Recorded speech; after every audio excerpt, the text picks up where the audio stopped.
உங்கள் பிள்ளைங்களை காலேஜில் சேர்க்க போகிறீங்களா? இல்லை உங்கள் பிள்ளைங்க காலேஜில் படிச்சுட்டு இருக்காங்களா? அப்போ கண்டிப்பாக நீங்கள் இந்த வீடியோவை பாருங்கள்.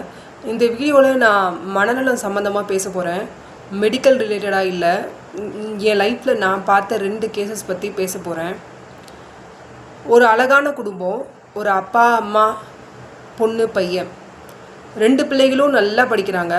10th 12th போர்டு எக்ஸாமில் ஃபஸ்ட் ரேங்க் செகண்ட் ரேங்க் லெவலில் வாங்கக்கூடிய பிள்ளைங்க. இந்த முதல் பொண்ணு நல்ல மார்க் எடுத்து ஒரு நல்ல இன்ஜினியரிங் காலேஜில் நல்ல ஒரு கோர்ஸில் சேர்த்து விட்டுருக்காங்க. அந்த காலேஜில் அந்த பொண்ணு படித்த ஸ்கூல்லையே படித்த ஒரு பையன் இருக்கிறான். அவன் ஒரு 3 பேரை புதுசாக சேர்த்துக்கிட்டு ஒரு 4 பேராக சேர்ந்து இந்த பொண்ணை கலாய்க்கிறது, பின்னாடி கிண்டல் பண்ணுறது, அது மாதிரி கொஞ்சம் பண்ணியிருக்காங்க. இந்த பொண்ணு கொஞ்சம் ரிசர்வ் டைப்பு, யாரோடையும் பெருசாக பேச மாட்டான், அந்த மாதிரி டைப்பு. இவங்க இந்த மாதிரி ஒரு 3-4 தடவை கிண்டல் கேலி பண்ணியிருக்காங்க. இந்த பொண்ணு வீட்டில் போய் சொல்லியிருக்கா. அவங்க காலேஜில் கம்ப்ளைண்ட் பண்ணி மேனேஜ்மெண்ட்டில் ஆக்ஷன் எடுத்து அந்த பசங்களை கூப்பிட்டு கண்டிச்சிருக்காங்க. அந்த பிரச்சனை அதோட முடிஞ்சிருக்கலாம், ஆனால் முடியல. அதுக்கப்புறம் என்னாச்சு, இந்த பொண்ணுக்கு தானாக ஒரு பயம், அந்த பசங்களை பற்றின ஒரு பயம். காலேஜ் போகிறத அவாய்ட் பண்ணா, போக மாட்டேன்னு சொல்லி வீட்டில் இருந்தா. அதுக்கப்புறம் இன்னும் கொஞ்சம் அவளுக்கு அந்த பயம் அதிகமாகி அந்த பசங்க தன்னோட வீட்டை சுற்றி நிற்கிற மாதிரி, தன்னை வீட்டை தேடி வந்த மாதிரி, அந்த மாதிரிலாம் தானாக பயந்து கொஞ்சம் கற்பனை அதிகமாகி ஜன்னலை மூடுங்க, கதவை மூடுங்க அப்படின்னு சொல்லி வீட்டுக்குள்ளே இருந்து வெளியிலே போகாமல், அம்மா அப்பா தம்பி யாரையும் வெளியில் போக விடாமல், அந்த பசங்களால் உங்களுக்கு ஆபத்து வந்துடும் அப்படி இப்படின்னு சொல்லி பயந்து அவங்க அப்பா அம்மாவோட வேலையும் கெடுத்து, 2 பேருமே வேலைக்கு போகிறவங்க, அவங்களையும் வேலைக்கு போகக்கூடாது, யாராவது ஒருத்தர் அவள் பக்கத்துலேயே இருக்கணும் அப்படிலாம் சொல்லி பிரச்சனை பண்ணா. அந்த பயம் அதிகமாகி சில கற்பனைகள்லாம் அதிகமாகி டெய்லி பண்ணக்கூடிய ரெகுலர் ஆக்டிவிட்டீஸ், குளிக்கிறது, பல் விளக்குறது, இதெல்லாம் கூட பண்ணாமல் இருந்து சூசைட் அட்டம்ப்ட்லாம் பண்ணி ரொம்ப பிரச்சனை ஆயிடுச்சு.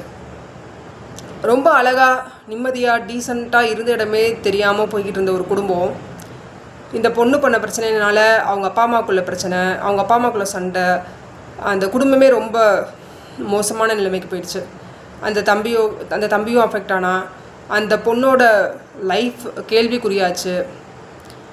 அந்த பொண்ணு காலேஜ்லேருந்து டிசியும் அவங்க அப்பா அம்மா வாங்கிட்டாங்க. ஒரு மனநல டாக்டரை போய் மீட் பண்ணாங்க. அவர் மெடிசன் ப்ரிஸ்கிரைப் பண்ணார். அந்த பொண்ணு அந்த மெடிசன் எடுத்துக்கிட்டா நார்மலாகிறா. ஆனால் அந்த மெடிசன் அவள் கண்டினியூ பண்ணலை. நான் என்ன பைத்தியமா, மெடிசன் எடுக்க முடியாது அப்படின்னு சொல்கிறா. மெடிசன் எடுக்கலைன்னா திரும்ப பழைய மாதிரி ஆகிறா, திரும்பவும் பிரச்சனையாகுது. ஸோ அவங்க அம்மா அப்பா டிசியும் வாங்கிட்டாங்க அந்த காலேஜ்லேருந்து. சரி, அவங்க வேலையும் மாற்றி, 2 பேருமே வேலையும் மாற்றி, ஊரையும் மாற்றி பார்த்தாங்க அவங்களோட பொண்ணுக்காக.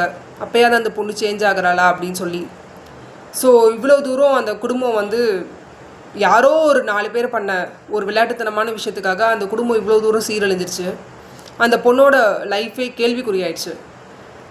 அவங்க வேலையும் மாற்றி ஊரையும் மாற்றிட்டு போயிட்டாங்க. அதுக்கப்புறம் எனக்கு தகவல் கிடைக்கல. நான் சந்தித்த இன்னொரு கேஸ் என்ன அப்படின்னா, இதே மாதிரியே தான். அந்த பொண்ணும் நல்லா படிக்கிறா. இது நான் எங்கே பார்த்தேன்னா, ஒரு மனநல மருத்துவமனையில் பெட்லேயே அட்மிட் பண்ணியிருந்தாங்க அந்த பொண்ணை. அந்த பொண்ணும் இதே மாதிரி நல்ல மார்க் எடுத்திருக்கா 12th. அவங்க வீட்டில் நல்ல காலேஜில் நல்ல கோர்ஸில் சேர்த்துருக்காங்க. போய் ஜாயின் பண்ண உடனேவே இதே மாதிரி ஏதோ சில பிரச்சனைகள். அந்த பொண்ணுக்கும் இதே மாதிரி ஒரு பயம், ஏதோ அங்கேயும் குரூப்பிசம் ஃபார்ம் பண்ணிவிட்டு இந்த மாதிரி இந்த பொண்ணை ஏதோ கலாச்சிருக்காங்க, ஏதோ பண்ணியிருக்காங்க. இந்த பொண்ணுக்கும் அதே மாதிரி பயம், சில தேவையில்லாத அந்த பயத்தினால ஏற்பட்ட கற்பனைகள், இது மாதிரி அந்த பொண்ணு டிஸ்டர்ப் ஆகி காலேஜ் போக மாட்டேன் அப்படின்னு சொல்லி இது அதிகமானதுனால அவங்க கொண்டு பெட்லேயே அட்மிட் பண்ணியிருந்தாங்க. ஸோ டாக்டர், மனநல டாக்டர் என்ன சொல்கிறாங்களோ அந்த மெடிசன் அவங்க கொடுத்துட்ருந்தாங்க.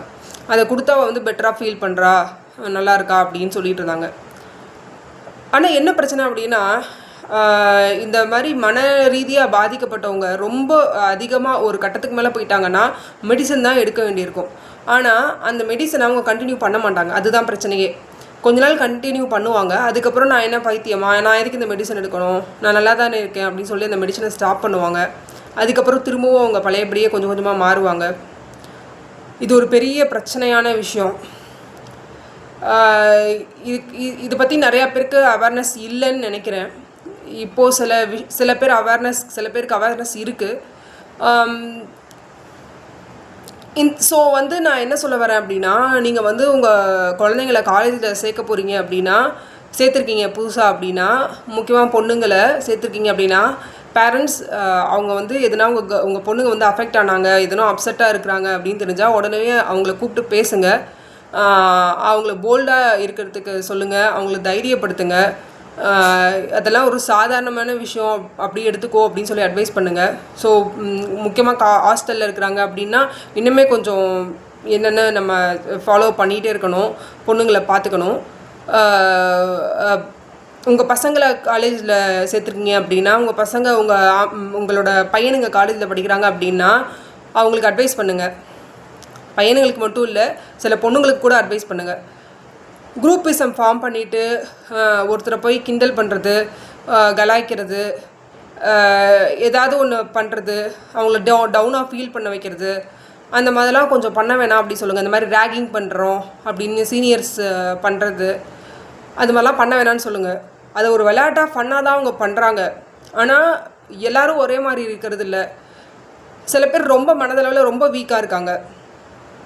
சில பேர் அவங்கள்ட்ட வந்து ரேகிங் பண்ணுறதோ, கிண்டல் பண்ணுறதோ, கலாய்க்கிறதோ, ஒரு குரூப்பிசம் ஃபார்ம் பண்ணிவிட்டு மற்றவங்க பண்ணுறது வந்து அவங்களுக்கு மனதளவில் ரொம்ப பாதிப்பு அடையுது.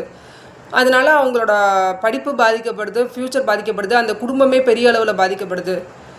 ஸோ இந்த மாதிரி விஷயங்கள் நடந்துகிட்ருக்கு. நான் பார்த்த 2 கேஸை வந்து நான் இந்த வீடியோவில் ஷேர் பண்ணியிருக்கேன். ஸோ காலேஜ்லேயும் ஸ்கூல்ஸ்லேயும் சரி, மேனேஜ்மெண்ட் வந்து இந்த மாதிரி விஷயத்தை வந்து எப்படி தவிர்க்கலாம், எப்படி எல்லா பிள்ளைங்களையும் ஸ்ட்ராங்காக மனதளவில் எப்படி ஸ்ட்ராங்காக வச்சுக்கிறது, இந்த மாதிரி அந்த சில பேர் ஃபன்னாக ஒருத்தவங்களை ரேகிங் பண்ணுறது, ஒருத்தவங்களை கலாய்க்கிறது, குரூப்பிசம் ஃபார்ம் பண்ணுறது, கிண்டல் பண்ணுறது, அதெல்லாம் எப்படி வந்து அவாய்ட் பண்ணுறது அப்படின்றத வந்து காலேஜில் ஸ்கூலில் வந்து மேனேஜ்மெண்ட் வந்து எப்படி அவாய்ட் பண்ணுறதுன்னு பார்த்து ஸ்டெப்ஸ் எடுக்கணும். ஸோ பேரண்ட்ஸும் உங்கள் குழந்தைங்களுக்கு அட்வைஸ் பண்ணணும். குரூப்பிசம் ஃபார்ம் பண்ணிவிட்டு யாரையும் ரேகிங் பண்ணுறது, கிண்டல் பண்ணுறது அதெல்லாம் பண்ணாதீங்க அப்படின்னு சொல்லுங்கள். அதை பண்ணி அதை ஃபேஸ் பண்ணுற பிள்ளைங்க தைரியம் இழந்து மனதளவில் ரொம்ப பாதிக்கப்படுறாங்க அப்படின்னா அவங்கள உடனே அவங்கள்ட்ட பேசி அவங்களுக்கு வந்து தைரியம் கொடுங்க. Thank you so much.